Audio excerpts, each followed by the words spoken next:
પ્રધાનમંત્રી નરેન્દ્ર મોદીના ઈંધણ બચત અને પર્યાવરણ સંરક્ષણના આહવાનને સમર્થન આપતા પાલિકાના પ્રથમ નાગરિક ગીતાબેન મકવાણા આજે પાલિકાની વડી કચેરી ખાતે એક્ટિવા પર પહોંચ્યા હતા. મેયર તરીકેની જવાબદારી સંભાળ્યા બાદ ગીતાબેન મકવાણાએ સામાન્ય નાગરિકોની જેમ દ્વિચક્રી વાહનનો ઉપયોગ કરી ઈંધણ બચત અને પર્યાવરણ જાગૃતિનો સંદેશ આપવાનો પ્રયાસ કર્યો છે. તેમની આ પહેલને પાલિકાના કર્મચારીઓ અને નાગરિકો દ્વારા પણ આવકાર મળ્યો હતો. દેશભરમાં ઈંધણના બિનજરૂરી વપરાશને ઘટાડવા જાહેર જાગૃતિ લાવવા વિવિધ સ્તરે પ્રયાસો થઈ રહ્યા છે. તે જ દિશામાં વડોદરાના પ્રથમ નાગરિક દ્વારા અપાયેલો આ સંદેશ પ્રતિકાત્મક રીતે મહત્વનો માનવામાં આવી રહ્યો છે.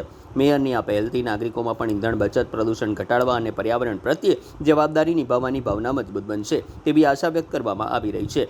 ગ્રીન વડોદરા, ક્લીન વડોદરાના સંકલ્પને આગળ વધારવા માટે આવી પહેલો પ્રેરણાનું બની શકે છે.